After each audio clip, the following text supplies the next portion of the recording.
Hai semua, selamat datang di channel Otaku Anime. Kali ini Mimin akan kembali melanjutkan pembahasan light novel Classroom of the Elite Second Year Volume 5. Pada pembahasan sebelumnya sudah dijelaskan sebagian besar aturan mengenai ujian khusus suara bulat. Mimin akan melanjutkan sisa aturan yang belum dikupas kemarin. Jadi dalam ujian khusus suara bulat, poin pelindungan tidak dapat digunakan. Hal ini bertujuan agar ujian berjalan dengan adil. Jadi misalnya nih, pihak sekolah mengajukan pertanyaan yang mengharuskan para siswa memilih salah satu jawaban antara mendrop out satu siswa atau kelas mendapatkan 100 poin kelas. Jika kelas A memilih Sakayanagi dan kelas D memilih Kanade yang memiliki poin pelindungan sebagai target DO, maka kedua kelas itu akan mendapat 100 poin kelas tanpa ada siswa yang di DO, meskipun mereka harus kehilangan poin pelindungan. Tentu saja bagi kelas Ayonokoji dan kelas Ichinose itu tidak adil, karena mereka sudah kehilangan poin pelindungan mereka sebelumnya. Selain itu, selama ujian berlangsung, ponsel para siswa akan disita. Ini untuk mencegah mereka berkomunikasi dengan siswa di kelas lain. Saat istirahat makan siang, Hirata menuju ke podium kelas dan mengatakan bahwa mereka harus memiliki pemimpin dalam ujian khusus ini. Sehingga jika mereka tidak dapat mencapai kesepakatan akhir, mereka dapat mengikuti pilihan yang dibuat oleh pemimpin. Kusida lalu menyarankan Horikita sebagai pemimpin ujian khusus suara bulat, dan Horikita pun setuju. Setelah itu, Haruka mengajak Ayonokoji untuk makan siang bersama dengan kelompok Ayonokoji. Tapi Kei tiba-tiba memanggil Ayonokoji untuk makan siang bersamanya. Seketika itu juga, pandangan semua orang di kelas tertuju ke arah mereka berdua kecuali Koenji. Ayonokoji lantas menolak undangan Haruka dan mengatakan bahwa ia akan makan siang bersama Kei. Haruka yang merasa kesal menanyakan mengapa Kei ikut campur. Di sini Haruka perlahan menyadari kalau Ayonokoji dan Kei saling memanggil satu sama lain dengan nama depan. Kei memberitahu Haruka bahwa sebagai pacar Ayonokoji ia memiliki prioritas. Semua orang tertekun dengan perkataan Kei dan kelas perlahan mulai menunjukkan ekspresi kaget. Saking kagetnya mereka nih, tidak seorang pun yang mengejar mereka berdua. Di sini, Airi langsung kena mental. Ayonokoji tidak menyangka kalau Kei akan mengambil tindakan yang berani untuk mengungkapkan hubungan mereka. Meskipun cepat atau lambat, semua orang akan mengetahuinya. Ketika pulang sekolah, Haruka menghampiri Ayonokoji dan mengajaknya pulang bersama. Ayonokoji tahu apa yang akan dibicarakan Haruka dan berharap jika Kei mengajaknya untuk pulang bersama. Tapi Kei masih dikelilingi para gadis yang penasaran akan hubungannya dengan Ayonokoji. Mau tak mau, Ayonokoji akhirnya menerima ajakan Haruka. Dalam perjalanan kembali, Haruka bertanya apakah Ayonokoji dan Kei benar-benar pacaran, karena ia masih tidak percaya. Hal ini wajar aja sih, soalnya frekuensi Ayonokoji dan Kei terlihat bersama sangat jarang dibandingkan pasangan Shinohara dan Ike. Ayonokoji membenarkannya dan ketika ditanya sejak kapan mereka mulai berpacaran, Ayonokoji menceritakan bahwa ia dan Kei berada di kelompok yang sama dalam ujian zodiak tahun lalu. Awalnya mereka hanya mengirim pesan satu sama lain, jadi itu sebabnya Haruka jarang melihat mereka berbicara. Dan setelah Kei putus dengan Hirata, mereka memutuskan untuk menjalin hubungan yang serius. Kok ceritanya jadi seakan-akan Ayonokoji jadi pelakor dari putusnya hubungan Hirata dengan Kei sih? Di sini Haruka kemudian bertanya siapa yang menyatakan perasaannya terlebih dahulu. Haruka berpikir jika itu Kei maka Airi masih punya kesempatan, tapi harapannya pupus ketika Ayonokoji menjawab kalau itu adalah dirinya. Karena ada banyak begitu informasi yang diserapnya, Haruka memutuskan pergi ke Toserba untuk menenangkan diri. Sekaligus Haruka ingin mengisi perut kosongnya, karena selama istirahat makan siang, ia harus menenangkan Airi yang terus menangis akibat kejutan mental. Sementara Ayonokoji menunggu di luar, dan ia menerima pesan dari Kei untuk ketemuan di Keyaki Mall. Setelah beberapa menit, Haruka pun keluar. Ayonokoji lalu meminta tolong kepada Haruka perihal festival budaya untuk menjadi waiters bersama Airi. Haruka setuju meskipun sempat ragu, tapi Haruka tidak menjamin jika ia bisa membujuk Airi untuk ikut. Sebelum pergi, Haruka memberitahu Ayonokoji untuk tetap hadir di pertemuan kelompok, meskipun sekarang waktunya banyak dihabiskan dengan Kei. Ayonokoji dan Kei berjalan kembali ke asrama. Mereka baru saja dari Keyaki Mall. Sesampainya di lobi asrama, mereka melihat Horikita yang terlihat sedang menunggu seseorang. Ketika mereka menaiki lift, Horikita juga ikut naik bersama mereka. Horikita mengatakan kepada Ayano Koji bahwa ia memiliki beberapa hal yang ingin didiskusikan dengannya. Kei yang mengerti itu pun meninggalkan mereka berdua. Di kamar Ayano Koji, mereka berbicara tentang ujian khusus yang akan diadakan besok. Horikita meminta saran Ayano Koji mengenai langkah apa yang harus ia ambil sebagai pemimpin jika kelas mereka tidak dapat mencapai kesepakatan akhir. Di akhir percakapan mereka, Horikita menerima pesan dan memberitahu Ayano Koji untuk membiarkannya membalas pesan. Jika tidak, orang di sisi lain mungkin tidak akan pernah menanggapi Horikita lagi. Ayano Koji menjadi penasaran siapa orang itu. Di malam hari sekitar jam 6 sore, Ayano Koji mengundang Kei dan Hirata ke kamarnya untuk berdiskusi tentang ujian. Ayano Koji meminta kerjasama mereka berdua untuk mendukung keputusan yang diambil Horikita nantinya. Ayano Koji memberitahu bahwa mereka juga harus bersiap untuk hal yang tak terduga, seperti pengeluaran siswa. Hirata dan Kei sepakat karena mereka hanya perlu mendukung Horikita dan memastikan bahwa ujian berjalan lancar. Ayano Koji kemudian memberitahu Hirata dan Kei beberapa instruksi dan isyarat yang akan mereka gunakan, karena mungkin ada situasi di dalam ujian yang mengharuskan mereka berkomunikasi tanpa memberitahu teman sekelas mereka. Ayano Koji memberitahu Hirata jika masih belum ada penyelesaian ujian ketika waktu tersisa kurang dari 2 jam, maka Ayano Koji akan mengambil tindakan tegas yang mungkin bertentangan dengan impian Hirata. Oleh karena itu, Ayano Koji memutuskan untuk memberitahu Hirata agar ia dapat membuat persiapan mental mulai sekarang, supaya Hirata tidak lepas kendali seperti waktu pengusiran Yamauchi. Kalau tidak salah, itu di volume 10. Pada saat itu, sudah lewat jam 10 malam, dan Ayano Koji menerima telepon dari Ketua Dewan Sakayanagi yang menyatakan kelagahannya karena Ayano Koji masih bertahan di sekolah ini. Ketua Dewan Sakayanagi mengatakan bahwa ia tidak bisa menghentikan rencana Shukishiro terkait festival budaya yang akan dihadiri oleh penjabat pemerintah beserta keluarganya. Ketua Dewan Sakayanagi juga memberitahu Ayano Koji kalau festival olahraga memiliki kemungkinan dihadiri oleh orang tua siswa dan mengatakan bahwa ia akan melakukan semua yang ia bisa untuk memastikan Ayano Koji dapat tetap bersekolah. Karena Ketua Dewan Sakayanagi curiga dalam pemilihan petugas keamanan untuk acara festival olahraga dan festival budaya, yang kemungkinan ayahnya Ayano Koji ikut terlibat. Ketua Dewan Sakayanagi menyarankan Ayano Koji dikawal beberapa bodyguard terpercayanya. Tapi Ayano Koji menolak karena itu akan membuatnya terlihat menonjol. Lagi pula ia adalah salah satu siswa di sekolah ini, jadi Ayano Koji tidak mau menerima perlakuan khusus secara terang-terangan. Di sini Ketua Dewan Sakayanagi tetap khawatir dan memberikan saran berikutnya yang ia miliki, yaitu membuat Ayano Koji absen dari festival olahraga dengan alasan sakit. Jadi selama festival olahraga berlangsung, Ayano Koji akan dikurung di kamarnya, dan di luar asrama akan ada bodyguard yang berjaga, sehingga Ayano Koji dapat melarikan diri dari cengkeraman ayahnya. Ayano Koji mulai mempertimbangkan saran kedua Ketua Dewan Sakayanagi, karena ini dapat mempengaruhi kinerja keseluruhan kelasnya jika ia absen, dan memberitahu Ketua Dewan Sakayanagi untuk membiarkannya memikirkannya. Ketua Dewan Sakayanagi meminta Ayano Koji untuk memberikannya jawaban seminggu sebelum festival olahraga dimulai, karena ia juga butuh persiapan jika Ayano Koji setuju untuk absen. Kita flashback beberapa jam sebelumnya, tepatnya sepulang sekolah. Kushida mengunjungi kamar Yagami.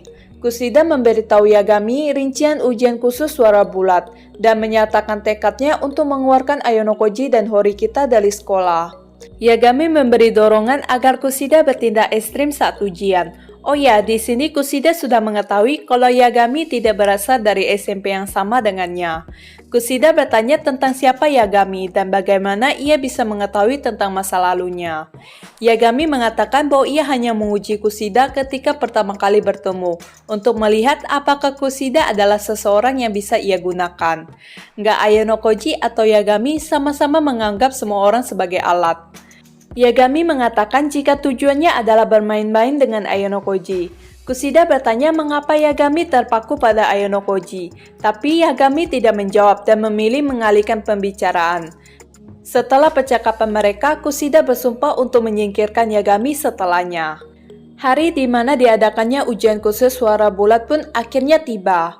Pagi itu, Capesira Sensei terbangun oleh suara alarmnya yang berbunyi. Dengan mata panda yang menghiasi wajahnya karena beberapa hari belakangan ini, Capesira Sensei kurang tidur. Bahkan hari ini Capesira Sensei hanya tertidur selama 2 jam. Capesira Sensei menggunakan make up untuk menyamarkan mata pandanya. Meskipun Capesira Sensei tahu jika hari itu pasti akan datang sejak ia memutuskan untuk menjadi seorang guru, tapi Capesira Sensei masih belum siap untuk menghadapinya. Di sekolah, para wali kelas tahun pertama terlihat sangat sibuk. Mereka sedang mengadakan pertemuan untuk membahas mengenai ujian khusus suara bulat. Singkat cerita, setelah pertemuan selesai, Hoshinomiya Sensei yang dipenuhi kebencian mengatakan kepada Capesira Sensei bahwa ia tidak pantas berada di kelas A. Sebelum ujian dimulai, Airi menghampiri Ayano Koji dan bertanya apakah ia punya waktu sepulang sekolah. Karena ia ingin membahas tentang festival budaya, yang kemudian disetujui oleh Ayano Koji. Para siswa mulai memasuki kelas dan menempati kursi yang telah ditentukan selama ujian. Selain itu, ada juga seorang guru yang ditempatkan di belakang kelas yang bertanggung jawab untuk memantau. Ujian khusus suara bulat pun dimulai. Pertanyaan pertama untuk kelas Horikita. Mereka diminta untuk memilih kelas mana yang ingin mereka hadapi dalam ujian akhir semester 3. Menang melawan kelas A mendapat bonus 100 poin kelas. Kelas B 50 poin kelas dan kelas D tidak mendapat apapun. Hasil voting putaran pertama, kelas A 5 vote, kelas B 21 vote, kelas D 13 vote. Dan karena satu kelas tidak mencapai kesepakatan bulat, jeda 10 menit pun diberikan. Horikita pun mengambil kesempatan ini dan membimbing kelasnya untuk memilih kelas Ichinose. Menurut Horikita, kelas Ichinose adalah lawan yang ideal. Tidak seperti Sakayanagi dan Ruen yang kerap menggunakan beberapa trik licik, Ichinose lebih menyukai pertarungan yang adil. Hirata dan Kei dengan cepat menyetujui pendapat Horikita. Bisa dikatakan mereka bertindak seperti yang telah direncanakan. Putaran kedua dimulai dan mereka dengan suara bulat memilih kelas B. Pertanyaan kedua, memilih tempat yang ingin dikunjungi saat perjalanan sekolah pada bulan November. Terdapat 3 pilihan, yaitu Hokkaido, Kyoto, dan Okinawa. Setelah 2 kali jeda dan memikirkan pertimbangan, akhirnya kelas memutuskan untuk bermain gunting batu kertas untuk menentukan tempat yang akan dikunjungi saat perjalanan sekolah. Akibat gunting batu kertas tersebut, Hokkaido terpilih sebagai tujuan wisata sekolah mereka. Di sini sebenarnya Ayano Koji ingin pergi ke Kyoto, karena Kyoto memiliki tempat-tempat bersejarah. Pada pertanyaan ketiga, mereka diminta untuk memilih salah satu dari 3 opsi yang ada. Opsi pertama mendapat 3 poin pelindungan, tapi selama 6 bulan tidak mendapat poin pribadi. Opsi kedua mendapat 1 poin pelindungan, tapi selama 6 bulan poin pribadi dibagi setengah. Opsi ketiga, 5 siswa terbawa pada ujian tertulis selanjutnya tidak akan mendapat poin pribadi selama 6 bulan. Hasil voting putaran pertama, opsi pertama 12 vote, opsi kedua 5 vote, opsi ketiga 22 vote. Di sini Ike dan Sato tidak setuju dengan mayoritas siswa yang memilih opsi ketiga, karena mereka berdua berpotensi besar menjadi 5 siswa terbawa di kelas. Keisha angkat bicara dan mengungkapkan pendapatnya bahwa ia lebih menyarankan memilih opsi kedua, karena menurutnya mereka berpotensi memenangkan lebih dari 300 poin kelas. Jika dihitung dari ujian khusus ini, festival budaya, festival olahraga, dan bonus poin akhir semester. Tentunya jumlah poin pribadi yang dibayarkan akan meningkat seiring bertambahnya poin kelas. Pada akhirnya kelas menyetujui opsi kedua, dan poin pelindungan diberikan kepada Horikita selaku pemimpin kelas. Pertanyaan keempat, memilih opsi mana yang ingin mereka terapkan pada ujian tertulis akhir semester kedua. Pertama, tingkat kesulitan meningkat. Kedua, peningkatan penalti. Ketiga, pengurangan hadiah. Hanya 1 kali jeda, kelas dengan suara bulat memilih opsi kedua, yaitu peningkatan penalti. Kelas Horikita berhasil menyelesaikan 4 dari 5 pertanyaan hanya dalam waktu 1 jam. Pertanyaan terakhir pun ditampilkan. Mengeluarkan satu siswa akan mendapat 100 poin kelas. Tersedia dua opsi, mendukung atau menentang. Pertanyaan ini membuat semua orang bingung, dan hasil voting putaran pertama adalah 2 vote mendukung dan 37 vote menentang. Semua orang secara bertahap marah melihat hasilnya. Sudo berteriak dan bertanya kepada semua orang tentang siapa yang memilih mendukung. Meski begitu, tatapan Sudo mengarah ke Koenji. Sudo kemudian bertanya kepada Koenji pilihan mana yang ia pilih. Tapi Koenji tidak menanggapinya sama sekali, yang membuat Sudo tidak senang. Tapi Sudo juga penasaran tentang identitas satu orang lainnya. Horikita meminta Sudo untuk tenang dan mengungkapkan bahwa satu orang lainnya adalah Ayano Koji. Sebelumnya, Horikita telah membuat kesepakatan dengan Ayano Koji agar suara pada putaran pertama tidak bulat, untuk menghindari pilihan yang tak terduga. Tapi ketika putaran kedua diumumkan, hasilnya tetap sama, yang membingungkan Horikita, karena seharusnya hanya ada satu orang yang mendukung. Ayano Koji melihat tatapan Horikita yang seolah mengisyaratkan apa yang ia lakukan. Ayano Koji lalu mengungkapkan bahwa sejak awal ia telah memilih opsi menentang, yang mana Horikita kemudian menyadari bahwa ada dua orang yang sebenarnya setuju untuk mengeluarkan seseorang demi poin kelas. Selama diskusi berlangsung, Koenji mengakui jika sebenarnya ia adalah salah satu yang memilih mendukung, dan menyatakan bahwa hal yang perlu mereka lakukan hanya tinggal menyingkirkan siswa yang tidak berguna bagi kelas. Ketika ditanya alasannya oleh Horikita, Koenji menjawab bahwa ia ingin tambahan 100 poin kelas, agar menerima lebih banyak poin pribadi sebagai ganti poin pribadinya yang dibagi setengah selama 6 bulan. Sudo kemudian memberitahu semua orang bahwa mereka harus memilih setuju dan mengeluarkan Koenji. Tapi Koenji mengatakan bahwa mereka tidak dapat mengeluarkannya, karena Horikita telah berjanji untuk melindunginya sebagai bagian dari kesepakatan mereka dari ujian pulau baru-baru ini. Tentunya Horikita tidak bisa mengusir Koenji begitu saja, karena jika sampai ia melakukannya, maka tak ada yang akan mempercayai pemimpin kelas yang tidak menepati janjinya. Pada akhirnya hasil dari putaran ketiga dan keempat tetap sama.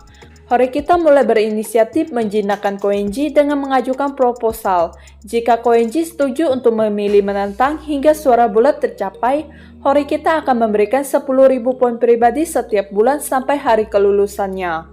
Dan Koenji menerima kesepakatan itu. Meski begitu, masih ada satu orang lagi yang memilih setuju. Tanpa menemukan kemajuan apapun tentang identitas orang tersebut, Ayano Koji berpura-pura batuk. Kei yang memahami isyarat itu lalu bertanya pada Horikita, apakah ia tahu siapa orang itu? Horikita mengatakan bahwa ia tahu, tapi tidak bisa memberitahu mereka dengan mudah, karena akan ada akibat jika tebakannya salah. Ayano Koji dengan sengaja bertanya pada Kushida, apa ada seseorang yang terlintas di pikirannya, yang sekiranya tidak puas dengan situasi kelas. Kushida dengan tenang menjawab tidak ada. Sebaliknya, Horikita melihat Ayano Koji dan terlihat kesal dengan apa yang Ayano Koji katakan. Hingga putaran ke-8, hasilnya tetap tidak berubah.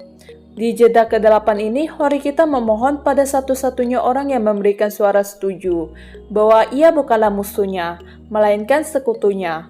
Meskipun Horikita tidak membeberkan siapa orangnya, tapi perkataan Horikita sama sekali tidak berpengaruh, karena hasilnya masih tetap sama. Tapi batas waktu yang ditetapkan 2 jam semakin dekat. Ini adalah batas waktu bagi Ayano Koji untuk membuat keputusan yang sangat besar. Oke guys, sekian dulu pembahasan kali ini. Sampai jumpa di pembahasan berikutnya.